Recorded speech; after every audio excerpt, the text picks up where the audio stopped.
Welcome to Covenant Communications Audio Library. We are pleased to present The Mission I Missed by Troy Dunn. We hope you enjoy the presentation. Appreciate all of you coming out. What a nice turnout this is. Good grief. Back home in Florida, if we were having weather like this, we'd all be inside burning everything we own, trying to warm ourselves. But it's very nice to be here, and I'm very grateful the stake presidency allowed me the opportunity to speak tonight. And I tell you, from the day I spent with your youth yesterday, you've got some amazing youth. Some real strong spirits around some of these kids. And, we sometimes overuse the term chosen generation. We say it so often, it starts to lose its magic sometimes. But, you can just spend a day with these youth and sit across the room and watch them interact and talk and share and bear their testimonies. And it just reminds you how wise our Heavenly Father was to hold these back until this time. And it certainly reflects well on their parents as well. I want to talk to you about a subject that is basically about missionary work and missions. And I'm not here to preach. I'm just here to kind of share some experiences from my life. I grew up, for those of you that haven't heard me tell this before, I grew up in a life that was, I don't know how to explain it really, but we moved a lot. I went to a different school every year of my life except for the last 2 years of high school. My dad was not in the military, which is always the first question people ask me. We were just, gypsies. I don't know. Dad was always looking for another opportunity, and times were tough, so we kept moving. And so that allowed a lot of opportunity to get to know people and to meet people and things, and to find out, that the church definitely is true, and it's the same everywhere you go. And we lived everywhere from, I was born in Kansas, Topeka, Kansas, Topeka, as we so lovingly refer to it, and the land of Toto, and moved to Oklahoma, where we were there, different towns, Enid and Bartlesville and Tulsa, and moved out to Arizona, to Phoenix and Wickenburg. Anybody who's from Arizona remember that little half-horse town. And moved out to Alaska, to Juneau, to Anchorage, and down to Portland and Selwood, and back to Enid, Oklahoma, and back to Topeka, and finally down to Florida and different parts. So we move a lot. I was telling the youth this morning, because sometimes you go to a place where kids have been all their lives. My wife, I met her in Enid. I said the word wife, didn't I? For a second, I thought I said life. She's been pounding that into me. Wife, life. And but she lived in Enid, Oklahoma all of her life. Same house, same bedroom. Moving around for her was like rearranging the furniture. That was moving. And she used to always complain, "Oh, you're so lucky you got to move. I wish we could get out of here." And there was one thing that she had, all my friends had when I lived in different places that I never had. And it's really dumb and it's not a big deal, but it was a blessing that I wished I had in my life, was that place right behind your bedroom door on the door frame where your mom notches it as you grow and you get to see yourself get bigger and bigger. I thought those were so cool. Go to friends' houses. I didn't care if they had a swimming pool or Nintendo. I wanted to know, do you guys have those little notches on your door? I'd go in there and feel it. Wow. We have like one notch in about 70 houses around the country. So my mom did keep a piece of paper that she rolled down and taped on the wall and behind the kitchen door, every place we lived, and each kid had a different colored ink, and she kept us on that, and we'd move, she'd roll it up and take it to the next house. But it wasn't quite the same as a notch. I was a magic marker, not a notch kid. But anyway, one of the things that I noticed that was the same in the church, no matter where you went, was the way certain things are handled and celebrated, like missionaries when they leave and when they come home. And the place where we were the most involved was Alaska, as far as attending these types of events. Because in Alaska, has anybody ever lived in Alaska? Ever been to Alaska? Ever heard of Alaska? Well, there's not a lot to tell. It's a beautiful place, and if you love the outdoors, it's absolutely amazing. And everything they say on TV is true. I mean, there really are moose wandering through your front yard, and salmon as big as small cars, and it's pretty intense. But during the wintertime, it's a little depressing because the sun's not hardly ever up. We went to school with flashlights, and that was real funny. Laugh at my life. And during the wintertime, it just got to where it would be like one day it would be dark 24 hours. For 24 hours, the sun did not come up. And you talk about depressing. My mom hated the winter because that was when she gained all of her weight. She'd just sit there, it's dark. And so then as the year wore on, the sun was up a little more and a little more and a little more each day until in the middle of the summer, there was one day where the sun was up 24 hours. And that was just really weird to get used to. It was like living on another planet. During the wintertime, somebody could come over home teaching at 5 or 6 in the evening, and Dad's like, who's here this time of night? Because it's pitch black outside. And during the summer, we had ward barbecue picnics at like 10:30 and 11 at night, and it was like high noon. And that was really weird. Dad would come around every beginning of every summer and put tin foil on all the windows so that you could sleep at night, because it's tough to go to bed when the sun's shining in at midnight. But anyway, so there wasn't a lot to do in Alaska. Not a lot to do at all. So whenever a missionary was going to have a homecoming or a farewell, it was a major event. Everybody came from all around to come to it. And, they're all basically about the same, except maybe in Alaska where there's nothing else to do, they were a little more hyped. It was, I think they could have put it on pay-per-view. We would have all bought it just to know something was going on. Basically, the farewell is always usually handled, always usually. I'm sure my mother's proud of me for saying that. Always usually. In sacrament, when the new upcoming elder is sitting on the stand with his parents and the bishop, and generally got his new haircut and his new suit, and those are always special times, It's when all the sisters have their heads tilted.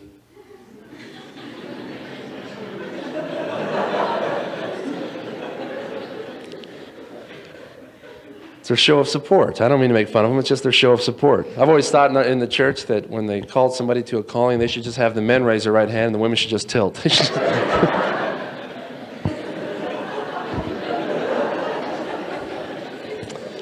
And of course, the elder would always come up to the stand and give his farewell talk, and his mom was always sitting right here, and having that emotional moment that moms have when they let their babies leave the first time.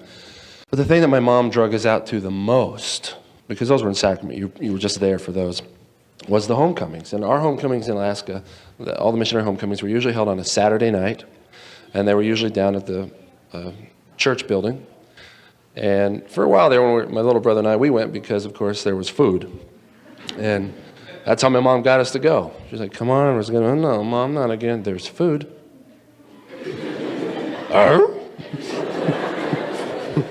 So that's how she got us there. And the thing that was probably the most difficult for us to sit through, and I don't mean any disrespect to anybody that's ever gone through these experiences, but the thing that's most difficult for us as young boys to sit through was that missionary homecoming slideshow, which up there, every elder came home and showed. I was convinced after 5 or 6 of these that it was just something that you purchased at the MTC.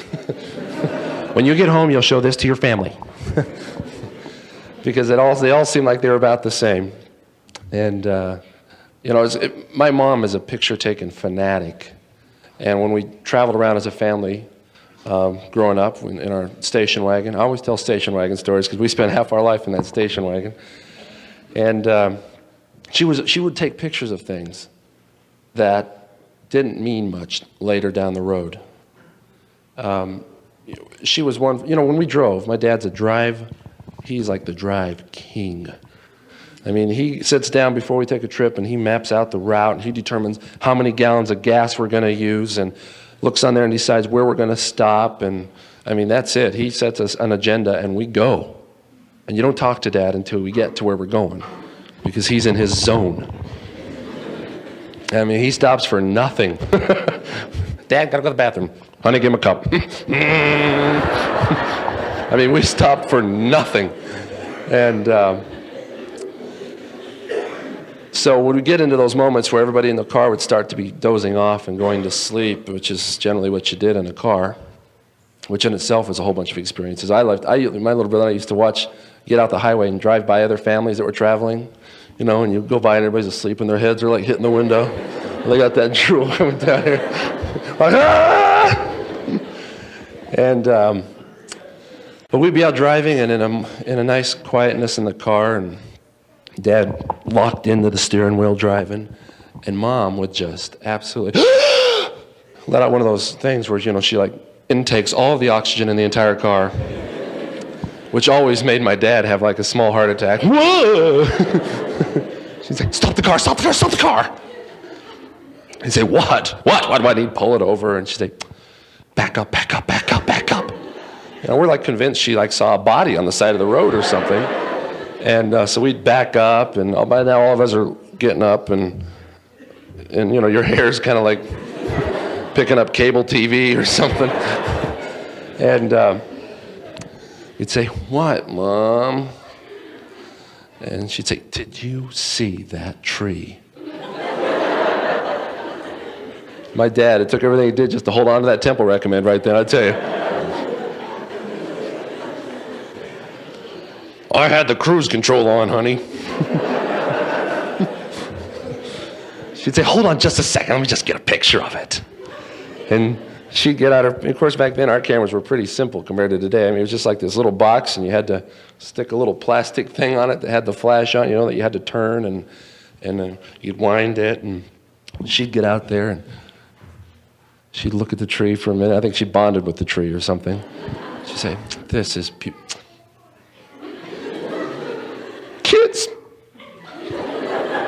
Like, oh, Mom. She'd, come here. So we'd all pile out of the car. And you got that. I've been traveling on the road 12-hour look and smile, and nobody really wants to be standing around happy together. And we're all out there. She's, okay, everybody squish together. Okay, ready? Are you ready? Come on, smile. Mom was always chirpy, bugged us to death. She'd say, okay, 1,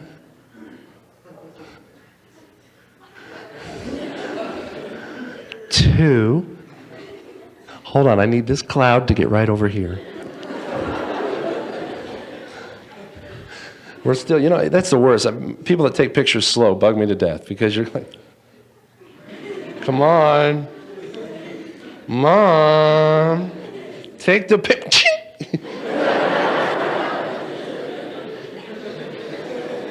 Did she just take that picture like that? Take another one.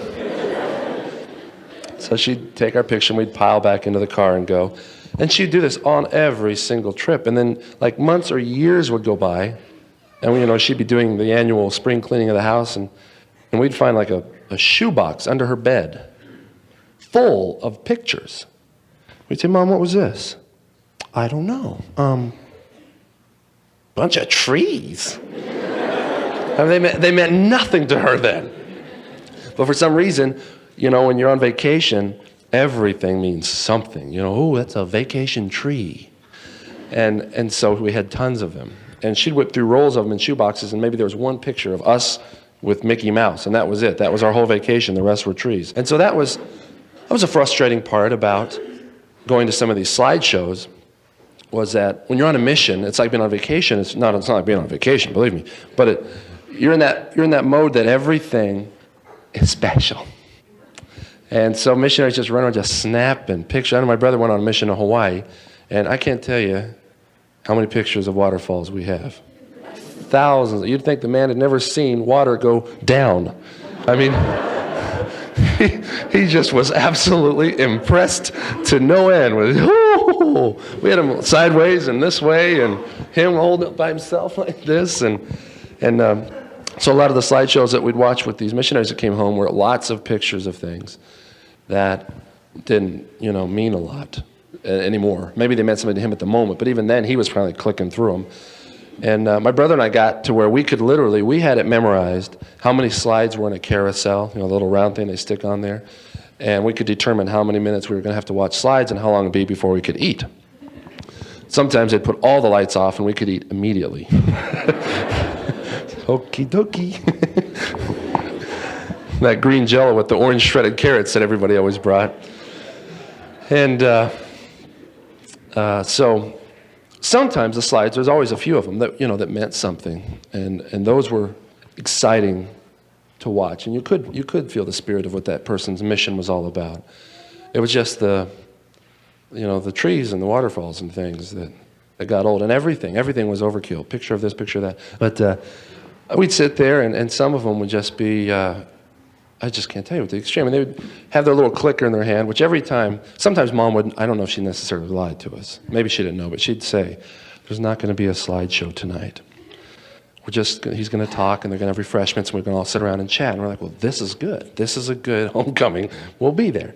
And so we'd all be there. And I think that the whole ward kind of was, without being obvious, going, I don't see a slide projector, do you? I don't see one either. I don't see the screen down. Everybody's like analyzing the whole time he's talking. Well, the men are. The women are all. And this one particular time, this elder was up there talking, and we hadn't really seen the slide projector yet, but sometimes they're put right out in the center of the crowd, so you really can't see them anyway. And sure enough, he was talking, and just 2-3 minutes into his talk, he said, Dad, could you hit the lights? Oh, man, here we go. And this guy had snapped pictures of everything. The first few pictures, you didn't think so, because he goes, Kch. This is my first companion. And we all thought, oh, that's nice. A nice young man he must have been with. Everybody always remembers their first companion. It's somebody you'll know all your life. Kch. That's our first apartment. Everybody's thinking, well, that's interesting. Everybody wants to know how a missionary lives. That was our bathroom. We're thinking, oh no, this is already going downhill. That was the first family we converted to the gospel. That's their bathroom.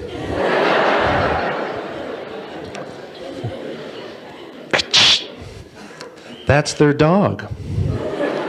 Going to the bathroom. From another angle.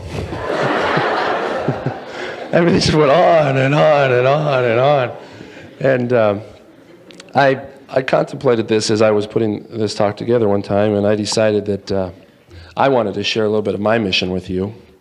So if you could hit the lights. No, I'm just kidding. Actually, I'm not going to show you slides, but I did bring my scrapbook.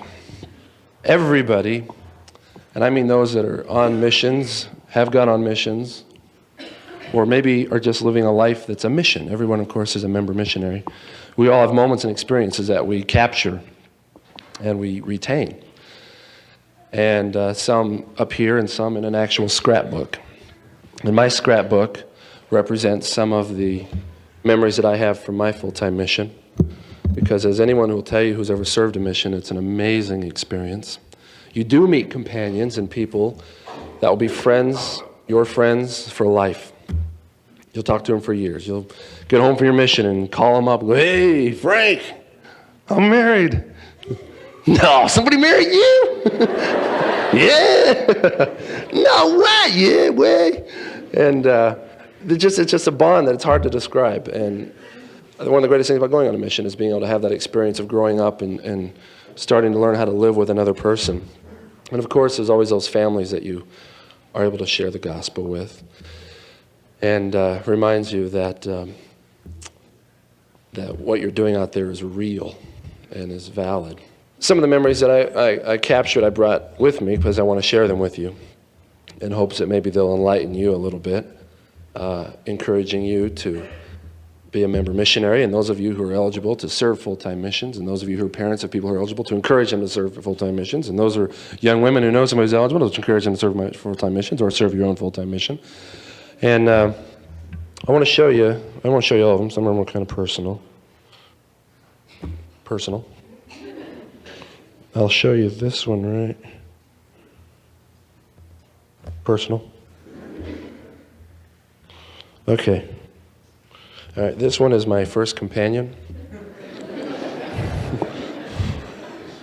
And one of my best friends, and I want you to see him because I want you to know what an impact he had on my life, and it's one of the reasons I'm grateful for serving a mission.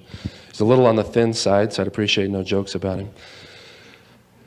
And, oh, you're already laughing. You haven't seen the poor guy. Anyway, it's a group picture. It's on this page over here, and he'll be the third one over on the front row. 1, 2. There he is right there. Told you it was thin. This picture over here, this is the first family I ever converted to the church. I'll tell you something that sticks in my heart and my mind about this family is that it made me feel really good as an elder and as a missionary because they had this little boy, 12 years old. And every time I went over to their house for dinner, I felt like I was Elvis when I was with him. I mean, he was always talking to me and asking me about what it's like to be a missionary. And sometimes I think that of all the reasons why I was called to serve my mission, he was one of the greatest because I needed to be a role model to him. And this is my first apartment. This is our bathroom.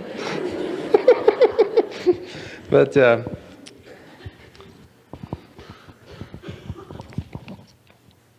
this was one of the nicest letters my mother ever wrote me while I was out there. And she was real proud of me for the decisions I made to serve a mission. I could show you a lot of these. As you can see, I got a lot of pages in here. But the bottom line is that I did not serve a full-time mission. And it's not something that I talk about easily, and it isn't something that I brag about. And I'll tell you, to be honest with you, it's something that for a long time I promised myself I would never talk about. And being a speaker in the church educational system and doing some of the things that I have the opportunity to do, people think I've served a mission. And it's backfired on me more times than I could tell you. I was introduced one time at an event like this, and the gentleman was reading a brief bio and then said, "Oh, you know, I didn't even ask you, Brother Dunn, where you served your mission." And everybody turned and stared at me, and I was like, "Okay, God, take me now." Because it was unbelievably awkward and humiliating, to say the least. And I'm not here to say I didn't serve one and I wish I had, so I wish you would too. I'm here because I want you to understand what came about in my life that kept me from doing that, hoping that maybe some of the same pitfalls that are in somebody else's path, they'll have an idea of where they're heading. Because I tell you, I wasn't, excuse me for coffee, I'm fighting to keep my voice here. I wasn't one of the youth that disappeared for 4 years and never showed up at church again, or grew my hair down to my knees and had 5 earrings in my. I mean, I wasn't that out of control. I wasn't that. I was seminary president. I grew up from day one singing, "I hope they call me on a mission," when I have grown a foot or two. And nobody told me they meant up. I just, okay, I'm ready. But I just kept eating. Got to be a missionary. And my family converted to the church when I was very young. So as far as my life is concerned, I grew up in the church. And I just wasn't somebody that everybody thought, oh, he's definitely never going to serve a mission. Everybody just assumed that Troy Dunn would serve a mission. And it was basically assumed in my mind, but I never sat down and made that firm, hard commitment. I just put the decision off. I just put it off and put it off and put it off. And of course, if you ever put off a decision, that's making a decision. I mean, some people think they don't know how to make a decision, but not making a decision is making a decision. You've made the decision not to decide. Do you understand what I just said? And What happens is the older you get, the harder and harder it is to make that decision. Because Satan, who's a very wise man, and don't anybody ever let you tell you he isn't, knows us individually, because he was with us at home, back in the pre-existence. And he remembers what our weaknesses and our strengths were, and we brought those down with us, and maybe developed a few other ones while we were here.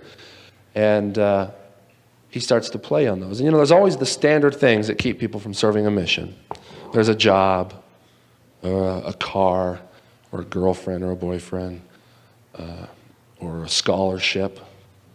All the things that people are convinced that's their reason why they can't serve a mission. Well, I got to that point in my life, and I had every distraction. I was hosting a television show for NBC. It's called Video Splash. It was a music video show.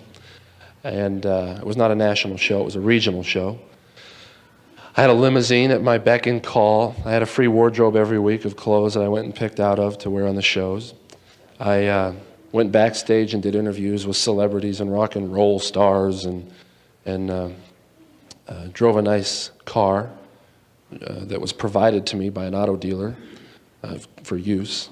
It was a Trans Am GTA, which at the time was a very nice sports car.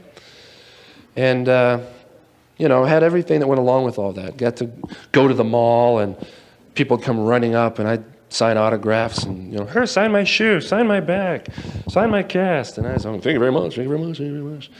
And had all of the distractions. I just left, matter of fact, I left my football scholarship to do the TV thing. I was on a football scholarship to Pittsburgh State. Some people think I went to BYU. I didn't. I was recruited to play for BYU, and that's a whole other long story, but I didn't end up there. Anyway, so I had every single distraction, including a girlfriend.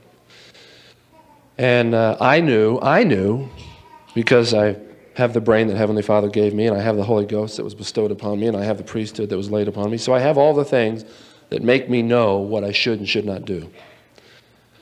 But Satan also gave me tools to work with that I readily accepted. And one was, and I'll write it up here on the board for you, something I'd kind of like you to keep in mind. I'm going to electrocute myself. Oh yeah, that would be real funny. Okay. I'm not a very good chalkboard writer. How do you spell this? Lize? E,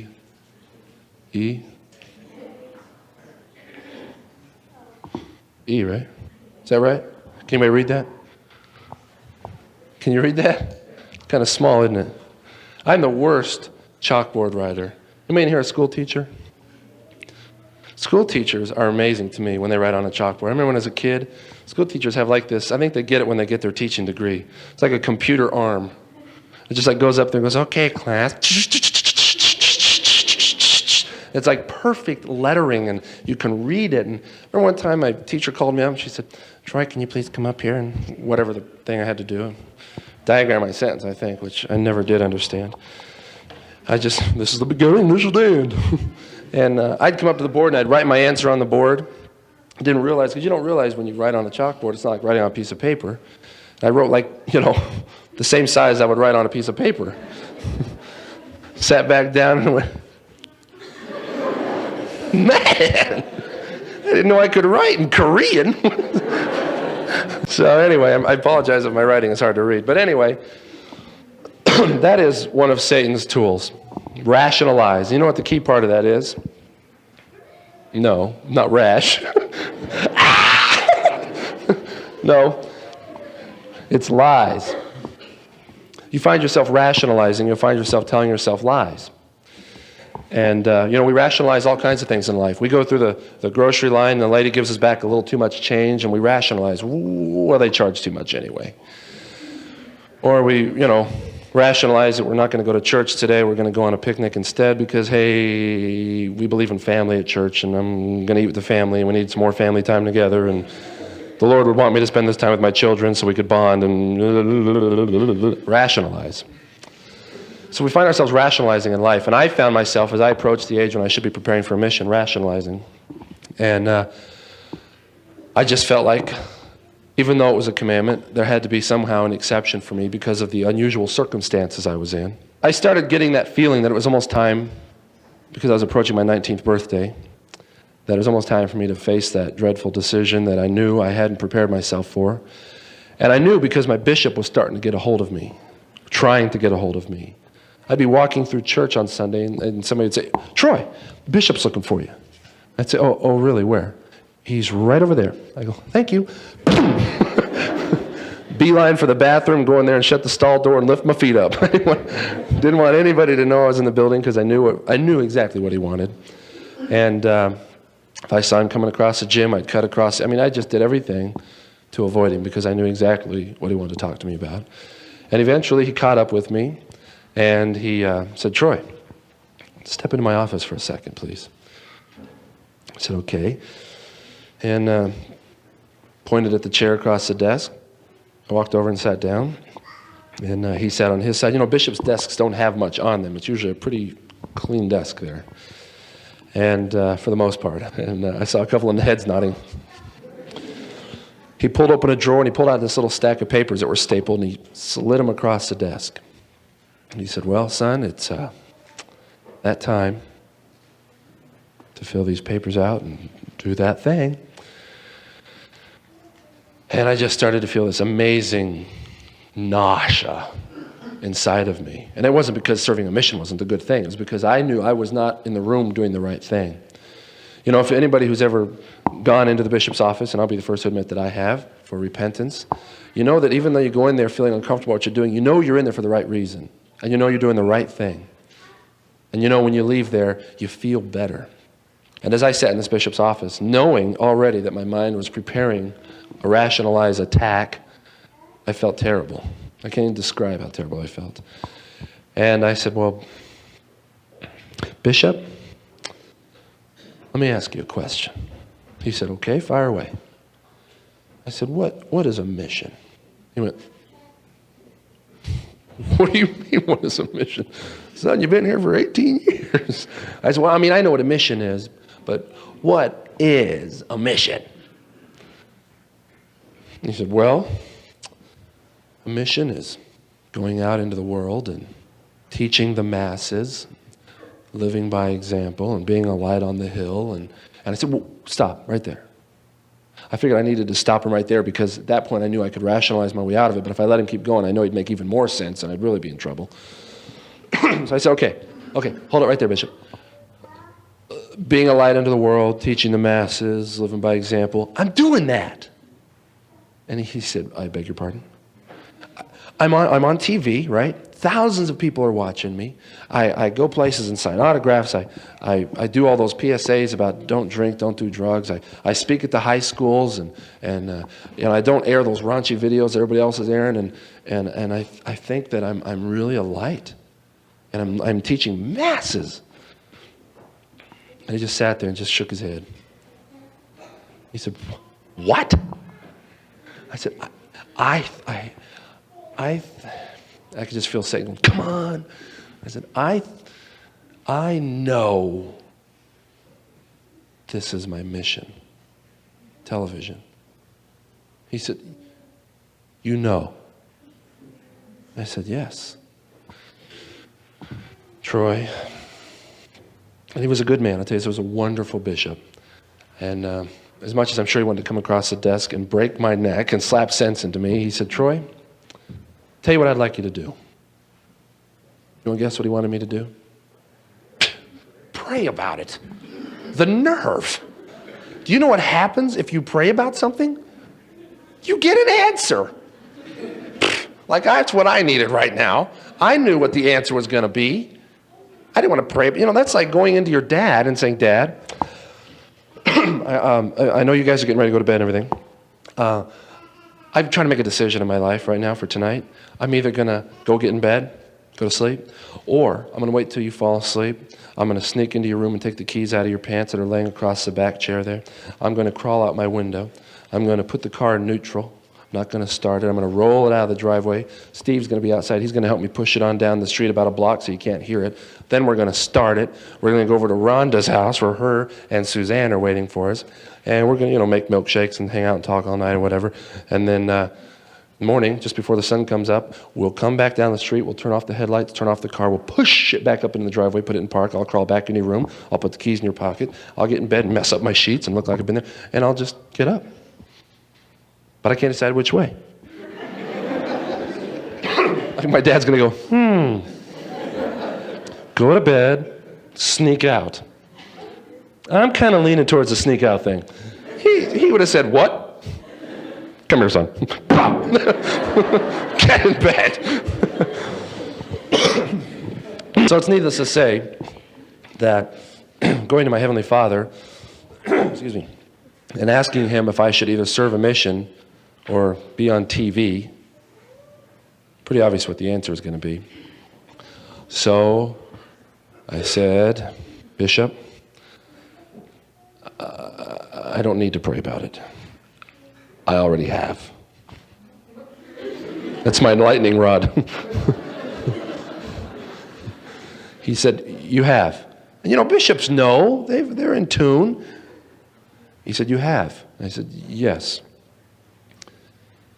And he began to explain to me, how sorry he was that I had chosen this decision, but that it was not his place to force me to do anything. And he said, I'm always here. If you want to come back and talk about this or you change your mind, my door's always open. And I said, I understand. I got to tell you guys, I was just sweating. I was shaking. I felt lousy. I just wanted to pass out. I wanted out of that office so bad because I knew I was doing all the wrong things.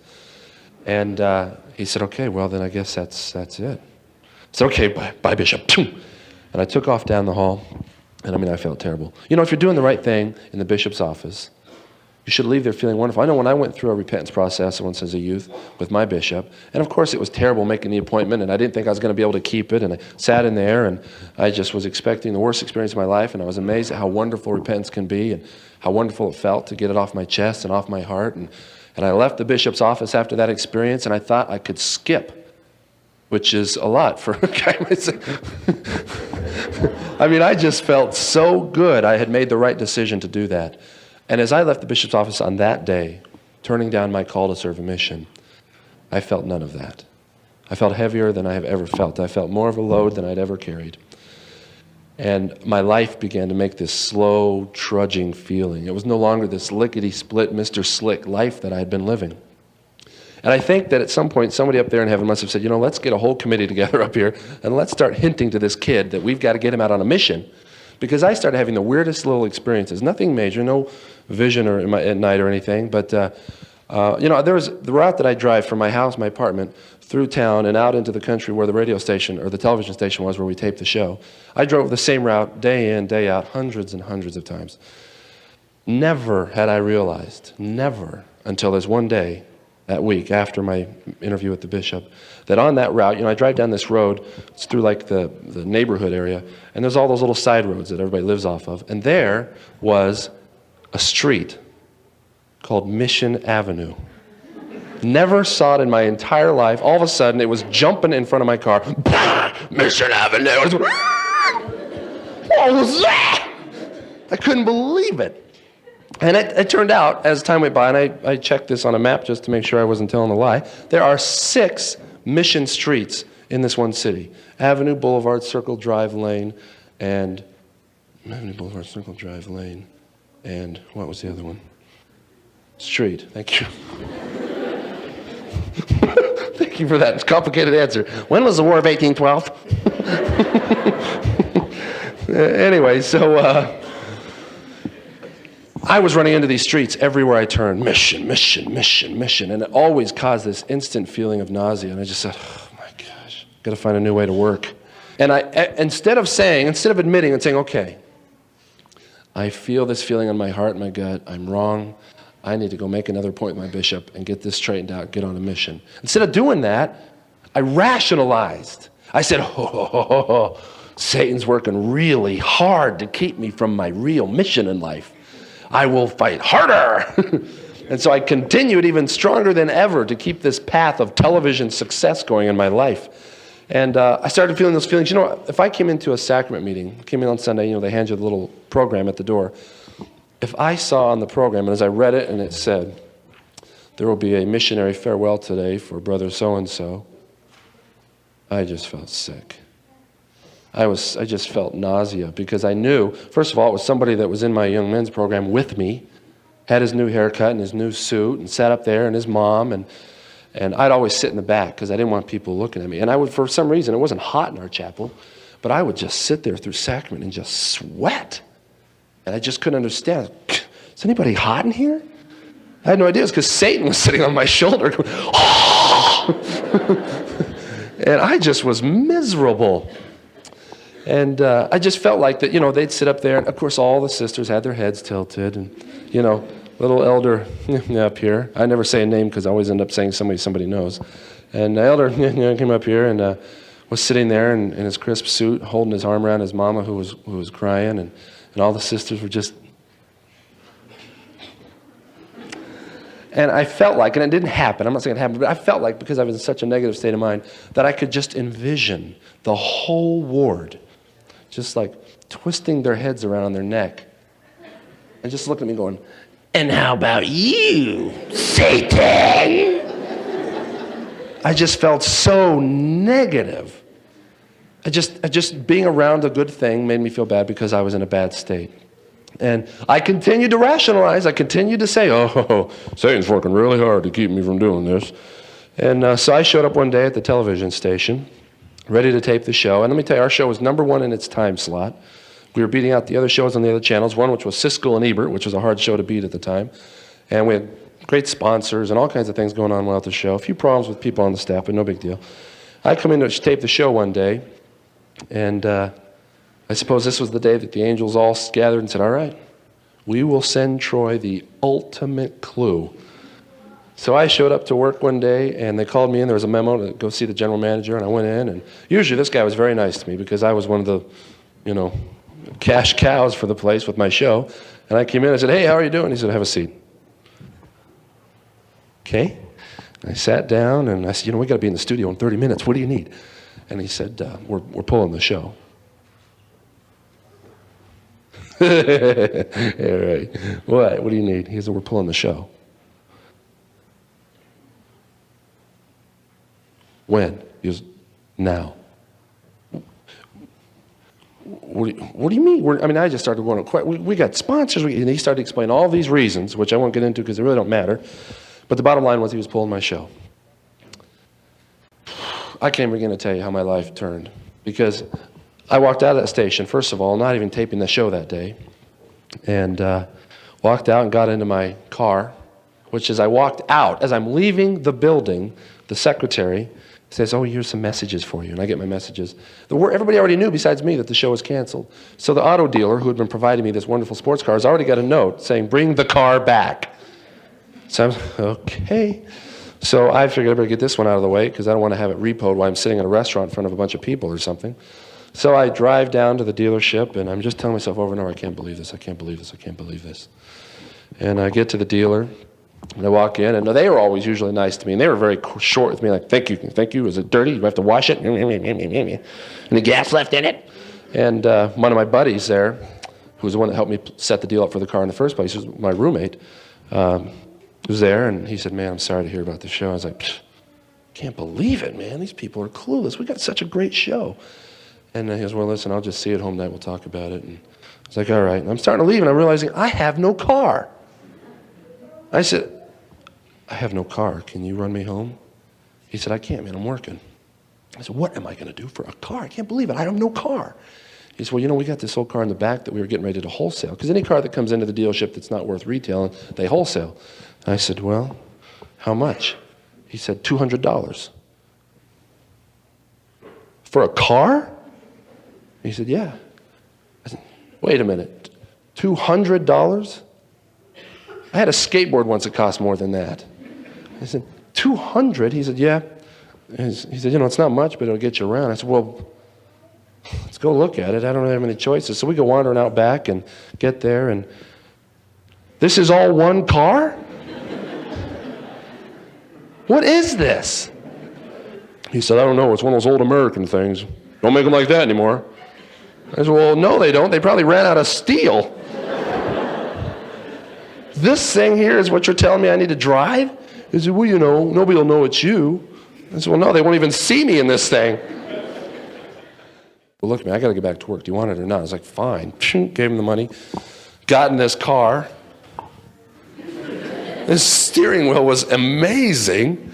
And it's like, I think we could have had a football practice on the seat. It was so far from one door to the other. I couldn't believe it. Started it up. Gas fumes were coming in and rolling the window. Started butting on down the road going to my place and pull up at a red light. And, you feel somebody staring at you. And I'm thinking somebody's looking at this beast of a car. As I turn over. Yes? Are you Troy Dunn? No English. I just couldn't believe it. It was just the worst. I went out and I had to immediately start looking for work. And I took some odd jobs. And I want to preface this by saying I have nothing against anybody who's ever done this job. There's nothing wrong with the jobs. But after being on television, it was still quite discouraging to me. I went out and I took a job for a brief period of time selling vacuums, which was no big deal, except that I was no good at the whole presentation. They mail out little postcards that say, have a room clean free in your house, and everybody sends back the postcard having no intention of buying a vacuum, just want to get us in there and make us slave on their carpet. So they send you with a little cup of dirt and clods of some unearthly object that you have to rub into their carpet to show how well it works. So I'm down there on all fours. This little old lady, bless her heart, wouldn't step 3 feet away from me. You missed a spot. Thank you, Gladys. I'd scrub harder, and she'd just walk around the room watching me, and I just kept doing it, and just had this vision of her shoes and her support hose for about 4 hours, just right in front of me there, and just kept working away, and I felt like I had a carpet vision. Now, I didn't, but I could have sworn for a second there, as I was sitting there in my white shirt and tie that was now soaked in sweat and sweat dripping down off my face, that the carpet just said, "What are you doing down here?" And the carpet didn't talk. I don't want you to start, the new Stainmaster commercial, and it talks. But I felt an unbelievable, discouraging feeling. And I just felt like, I don't know. But instead of getting up off my knees and saying, okay, I get it, I need to serve a mission, I just continued to stick with this. But now Satan gave me another tool. I'm going to throw this up on the board for you real quick. This was the tool, pride. At this point now, I had gone so far into denial that now I'd made such a fool out of myself in front of everybody I know. I felt like I can't possibly go back to everybody now and say I was wrong. They'll all think I was an absolute fool. So I stuck with it. I continued to believe that I was on some sort of a special mission, even though now everything that was supposed to be that mission was gone, was completely vanished. So I finally took a job selling cars at the place that had provided me the car and sold me the submarine. And the first day there, and I tell you, I took this job because, number one, I figured I could sell, and number two, I love cars. I don't know anything about them. I mean, I can't fix them. Believe me, I can't fix them. I can't change them. My wife, which I find no humor in, calls me Mr. Fix-It around the house because I can't. I mean, I'm the guy that, fixes the garbage disposal and then all the lights go off when you turn it on. I can't fix anything.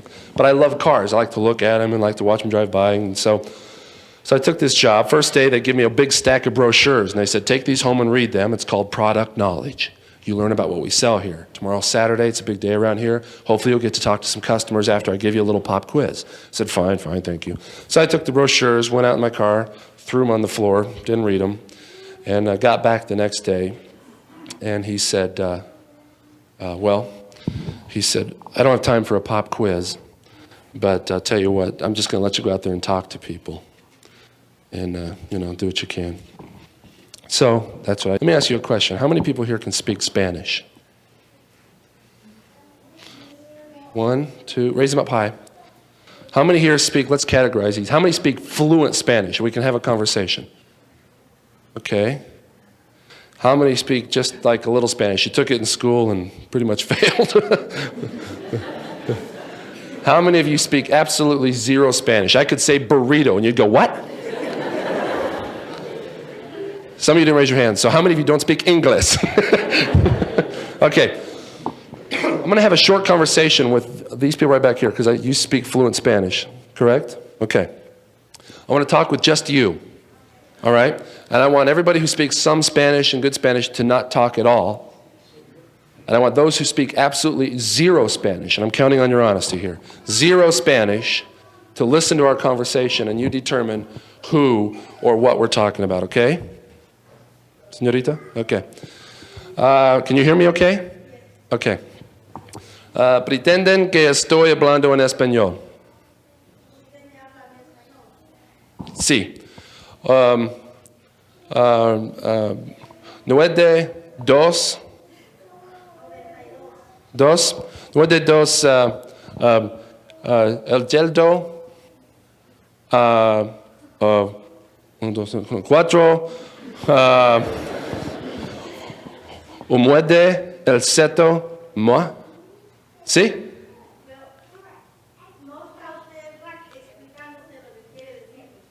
¿Sí? Anybody catching on yet? One something? Children? Anybody else? What were we talking about?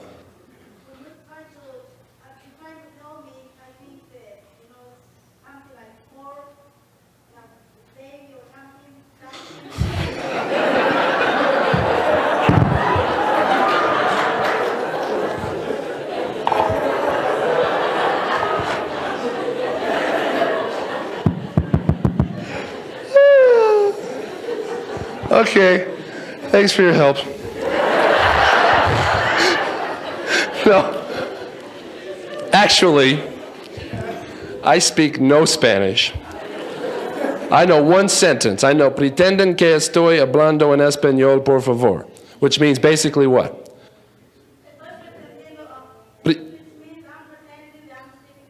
Thank you. I had a Spanish elder teach me that sentence one time, and I didn't know it. I said, "Elder, could you teach me how to say this sentence?" And I had a lot of faith that that's what he was teaching me. I didn't want to get up in front of a bunch of people that spoke Spanish and go, "I date pink lampposts." But, no, I don't speak any Spanish, and I just do the best I can to convince people that I do. And obviously, she was trying so hard to make me feel good. Now, I don't know any Spanish at all. But that was one of the other tools that Satan taught me, which I applied a little bit in the car business. That's bluff. Bluff is a tool that I think everybody has in their pockets and they try not to use, but once in a while it falls out and they use it. And youth, I tell you, are probably some of the best bluffers I've ever met, and not always for the best reasons. Because I get an opportunity to travel and to go to different places. Usually when I go into a youth conference or something, if it's a 4 or 5 day trip, I get a chance to sit down and have dinner with the stake president and maybe the mission president and their wives, and we all sit around and talk and tell church travel stories or whatever. And I'm always impressed with certain youth that I meet. There's usually youth that come by the airport and stuff, and I'll say, that one young lady back there in the red dress, what a sweet girl she is. And almost inevitably they'll go, "Oh, I'm sorry, which one?" Right back there, the one against the little plant there. Well, Brother Dunn, nothing against your character judgment or anything, but it's one of our greatest challenges in the youth program is that young lady right now. She's having a lot of struggles and is mixed up in a lot of problems. No, I'm talking about that one, right? Yep, that's her. I'm like, God. I am so naive because I just so easily buy into that first greeting I get and that, sometimes testimony that is kind of sprinkled out in front of me that leads me to believe. Because I think the youth are caught up in such a bizarre society right now that maybe us grown-ups don't always comprehend, even though there's always the same problems, but they seem to escalate as the generations go by, is that they get caught up in a life where if they start even pretending to be somebody else, they get to where they feel committed to do that. And that Sunday they're one person and Monday morning they're another person. And once they've done that long enough, they're stuck with being able, they can't go back. They can't, my little sister growing up, bless her soul, not that she's dead, but I mean, bless her. Don't bless my sister often. I figure I should bless my sister. She was always trying to convince her friends that our family had money. Always. We never had a dime. Never. We were always reheating the macaroni. We didn't have anything. And she was always, she'd wear sweaters and, had to have name brands. And poor Dad was always mortgaging everything we owned, trying to keep her in material things. And we drove a car that we called the Green Bomb that had, it was very, very green, and it had the bumper tied on with a hanger. And it was. If we ever hit a bump, we had to stop and pick it up. That was embarrassing because sparks flew out the back end of the car. And so she always made Dad drop her off like 2 blocks from the high school. Everybody was convinced we lived right down the street because Trissy always walked to school. But she didn't. We lived miles. It's just Dad wasn't allowed to drop her off. So always trying to convince her, always trying to convince friends that we had money. And it just got to where she was so committed to that image she had painted. When she had friends over, we were all like having to pretend. It was just, we couldn't even, I just can't even get into it. But it was just... And a lot of our youth get into a position where they feel they're bluffing. The problem with bluffing is that when you least expect it, it backfires in the worst moment. And when I took the job selling cars, and the guy gave me the brochures, and I took them home, and I didn't read them, and the next morning he had to throw me out there talking to customers, and didn't have time to talk to me and quiz me. He just, gave me a couple of quick pointers and sent me out there, and I walked out, and there was a man and a woman standing there, and they said, "Well, we're looking for a car." And I said, "What a coincidence." We got lots of them. And they said, "Well, what do you got?" And I said, "Well, let me ask you this. What are you looking for?" "Well, we sometimes take the grandkids with us certain places." I said, "Oh, you need a 4-door. Come on. Over here. Let's see here." And I started looking around the lot, counting doors. 1, 2. Oh, I see 4 over there. Come on. So we ran over to this car, and we walked up to it, and he said, "Well, can you tell me about this car?" And I said, "Well, sure." The doors open out, and it's got a lot of safety features on it. As you can see, the glass is see-through. And I said, "Here, why don't you have a seat inside?" And I opened the door, and he sat down, and he said, "Well, this is mighty comfortable." I said, "Yes, sir." And then you notice the seat's got levers on it. He said, "Well, what is this lever here on the side?" And I said, "I don't know. Why don't you pull it?" This poor little man had to be in his 80s. And he's okay. "You okay, sir?" Well, see, that there works so that you can put this thing on auto there and sleep while you drive. That's that cruise control there. See how that works? Kind of like an airplane. And he said, "Well, what's under the hood?" "Engine." I don't... The guy had told me, though, that if somebody ever says to you, "What's under the hood?" that means they really don't know much about cars. Because any man that knows an engine will ask you a specific question. Like, is this a 6 or a 4? Is this a V8? Is this a straight or a, I don't know, because I don't know them. But, they ask you something intelligent. And he just said, "What's under the hood?" I said, "Well, come on over here, let's take a look." So we walked around the front end of the car and thinking, well, the only way my dad used to open our hood was he beat on it. So I was going...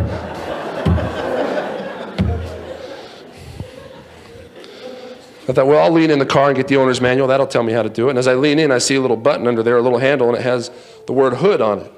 I said, "Well, no, ain't that a clue?" So that poor man, he's still out there trying to open it. So I just popped that little handle, and he just...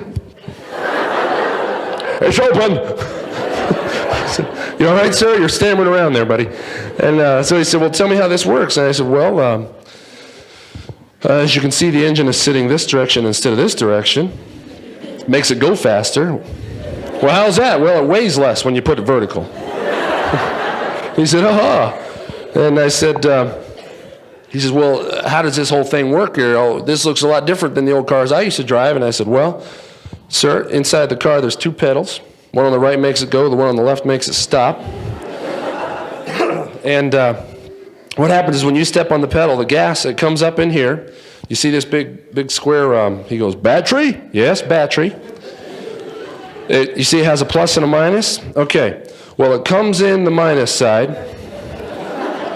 Because what that does is it means minus, right? Which is a negative. So it takes all the bad gas out and it brings it out the positive side. And it takes it around the side here. And you see up in the front, there's this big fan. Okay, well, as it comes around this side here, it blows the gas real fast, which makes it pick up speed. And then it comes through, and you see all these little cables that go into this cap here? Okay, so it brings them all in this cap, and it shoots around and around inside there. And then it goes out those wires. There's one over there, and there's one here, and there's one there. There's 4. What do you know?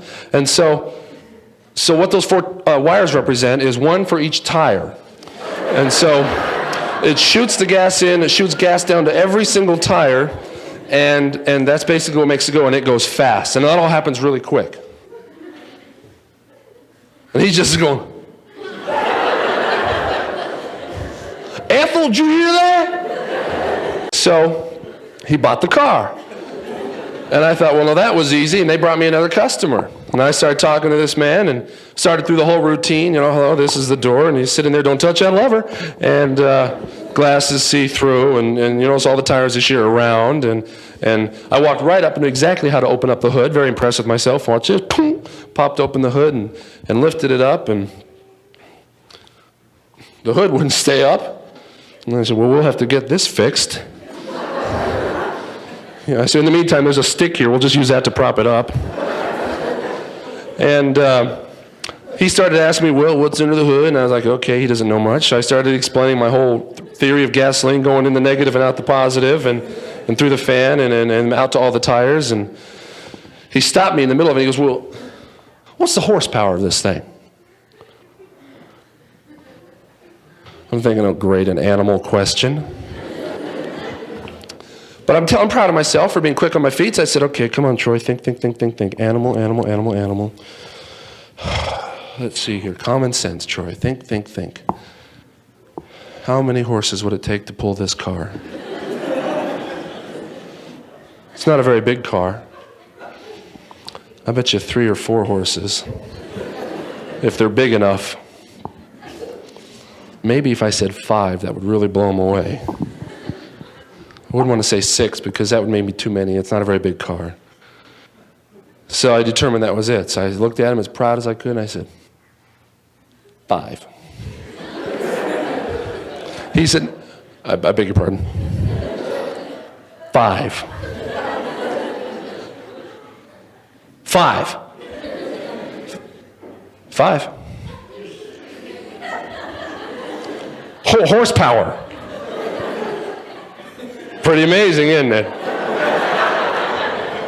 You realize, sir, that's 5. That's more than 1 horse per tire. And these are, let me tell you, sir, and I've been to the factory tour and I understand this information. This is not just your standard horse. We're talking Clydesdales. These are big, corn-fed, wheat-bred horses. 5. He just sat there and just shook his head. He said, you don't know what you're talking about, do you? I said, well, I mean, you know. He said, you make me sick. And he didn't even crack a smile. I said, well, you know, it's my first day on the job, sir. And he said, look, I want to talk to somebody who knows what they're talking about. Don't waste my time. Oh, okay. Now? Okay. So I went back into the dealership, and I went to one of the salesmen. I said, man, you got to go out and talk to this guy.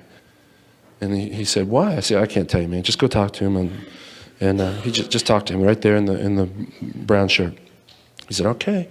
So he goes out there, and I stay inside, humiliated, looking through the window at him.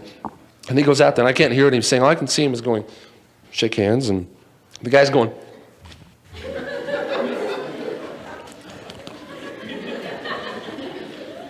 And the salesman went.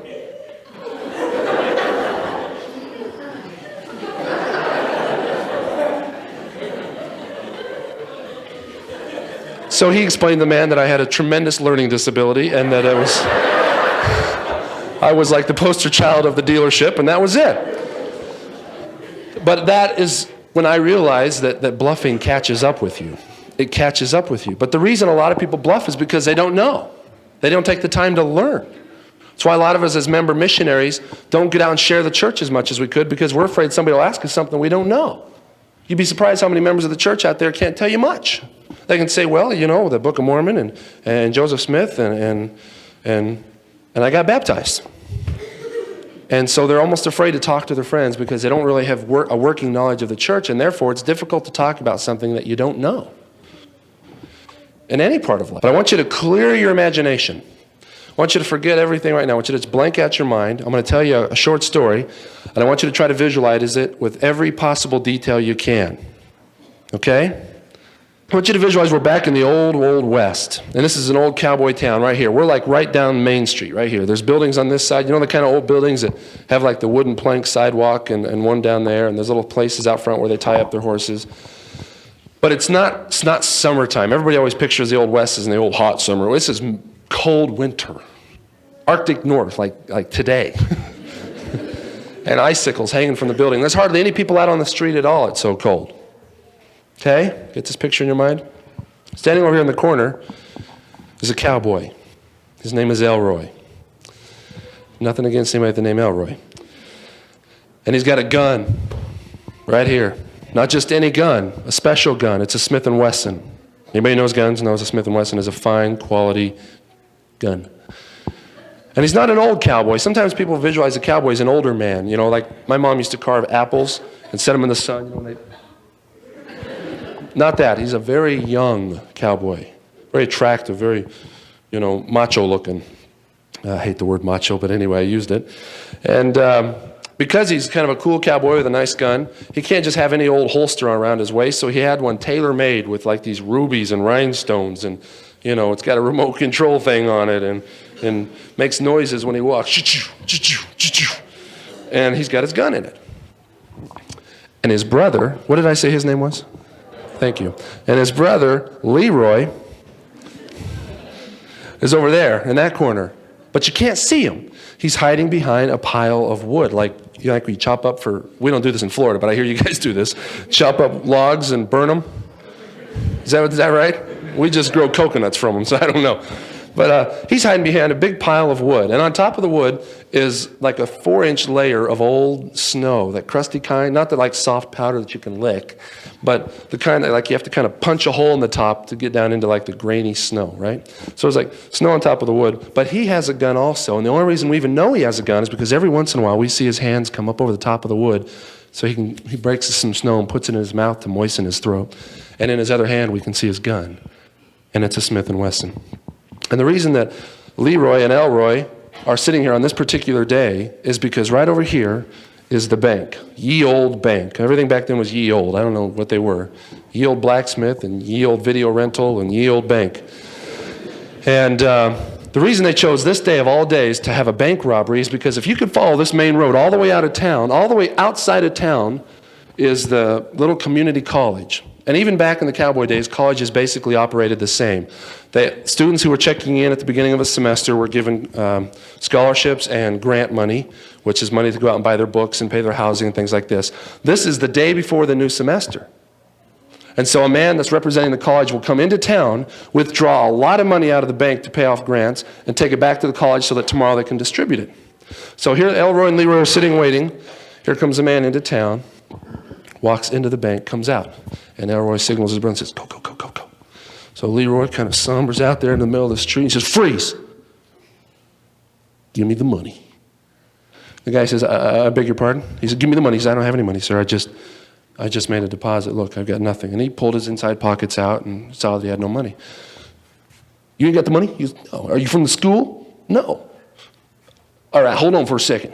This guy ain't got the money. I said, all right, well, let him go. All right, you can go. But wait a minute. Can I have his gun? What? I want his gun. Why? It's a Smith & Wesson. Oh, okay, as long as it's a Smith & Wesson. All right, give me your gun. But I want his jeans. Hold on one second.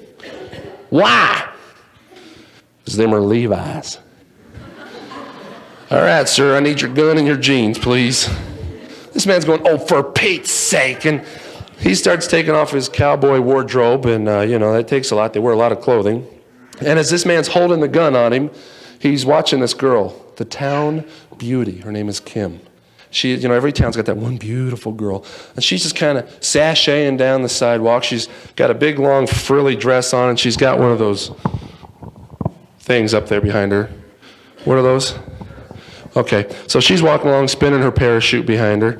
And as she walks down the sidewalk, this man, Leroy, he's holding his gun on this man, but he starts to holler at this girl. He says, "Hey, Kim. Woo, Kim, come on, baby, Kim." You know, like any woman has ever responded positively to that. "Oh, I love a man that hollers." And she, like a little lady, just continues to walk with her head held high with pride and does not give the man any attention. He says, "Come on, Kim. Come on, go on to my place, baby, tonight. We'll have a ball. Come on." And all of a sudden, this man that he was robbing stood up, which looked kind of funny because his pants were down around his ankles. And he said, "Listen, you can take my gun and you can steal my jeans, but you cannot talk to my sister like that." And he said, Your sister? "Well, that's Sheriff Ben. That's Sheriff Ben's daughter." "That's right, and I'm Sheriff Ben's son." Can you hold on one second, please? "Oh, this is the sheriff's son here. We need to be leaving." I said, "All right, let's go. You can keep your gun and the jeans, and you have a mighty fine day, all right?" And they both just took off running down the street, and you know how the cowboys, and they jump on the back of their horse, you know, and take off? Well, these guys missed. And got back up on the second time and took off, and they rode out of town. They've never been seen since. Thanks for coming tonight. No. Y'all are sitting there going, "I can feel the spirit." Well, anyway, let me move this chalkboard so everybody can see it. Okay, the very beginning of the story, standing right over here, there's a cowboy, and he had a gun. What kind of gun did he have? He wasn't an old cowboy. He had a holster that he couldn't buy at the store. He had it tailor-made. Over there was his brother. We couldn't see him. He was behind a big pile of... What was on top of the wood? He had, okay, what kind of a gun did he have? What kind of money were they coming in to pick up? Grant money, okay. And he said, "I want to take his gun." "Why do I want his gun?" "Because it's a..." "Can I have it?" And his brother said, "Oh, McKay. As long as it's a..." "But I want his jeans." "Why?" So then there was a town beauty. What was her first name? He said, "Kim, come to my place tonight and we'll have a..." He said, "Hey, I'm Sheriff." There you have all 13 presidents of the church. Now, the reason I tell you that, let me count them, 1, 2, 3, 4, 5. Okay, the reason I tell you that is because I have to be honest and tell you that I was a simple child growing up. As a football player, you know, people taught me things. You guys make me nervous. Okay, they're there. Everybody's going, "False doctrine, brother, do it." And everything that was taught to me as a kid was always taught in a very simple form. People talked kind of down to me, you know. I mean, because I guess because you play football, you're supposed to be an easy target for slow learning or something. And but I'm a believer, a true believer, that anybody can be taught anything if you just find the right way of teaching them. Sometimes it takes us time. We need to slow ourselves down and figure out what it is our children need to teach them, and then use that method of teaching them. And I'm amazed that kids can memorize words to songs and every character of everybody on every television show, but we can't teach them simple things like this. And I believe that we can somehow. And I'm not saying we have to make stupid stories up like this, but I believe that everything can be taught somehow. And I think that through knowledge, you always hear the phrase, knowledge is power. And I believe that through knowledge, we become better missionaries. Because we won't be afraid to talk to people. We won't be afraid to ask questions. We won't be afraid to start those conversations and ask the golden question. We won't be afraid to do anything because we'll have knowledge. And we won't have to bluff. We won't have to do any of those things. Because I tell you, we all are keeping a scrapbook. Whether it's literally or it's in our minds.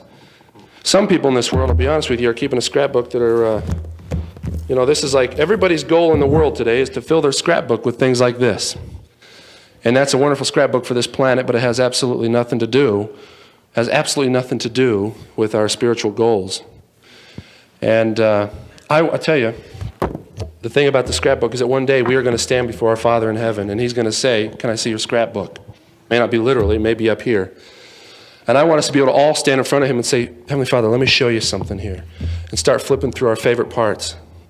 Not have blank pages, not have pages where we go, let's skip this section and let me show you something else. I want us to be proud of what we've kept in our scrapbook. And that means making the right decisions with our life and doing the right things.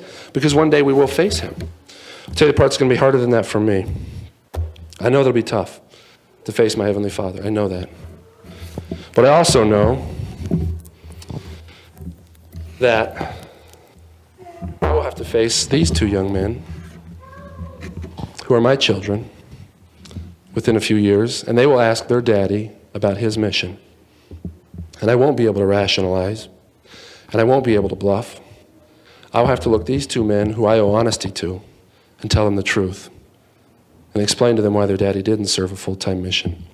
And I hope that they're proud of the other things that I've been able to do with my life, but I'll never be able to take back that decision I made.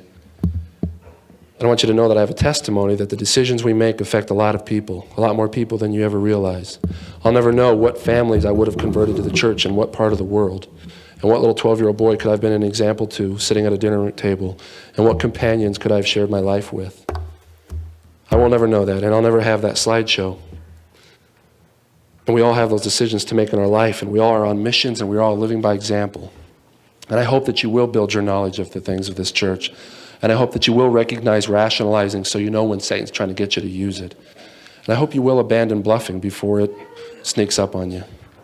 I have a tremendous testimony of this church, and I'm so grateful to be a member of it. I know that membership in this church is very fragile. It can be taken away just as easily as you get it. So I work very hard to hold on to it, and I pray that you will too. And I'm grateful for the time I've been able to spend here with you. And I hope you all travel home safely. And I say this in the name of Jesus Christ. Amen.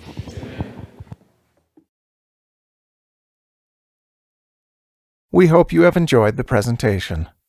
Our authors and artists enjoy hearing from their listeners. You can write to them, care of Covenant Communications, P.O. Box 416, American Fork, Utah 84003, or by email at info@covenant-lds.com. To receive additional information on Covenant products, visit our website at www.covenant-lds.com.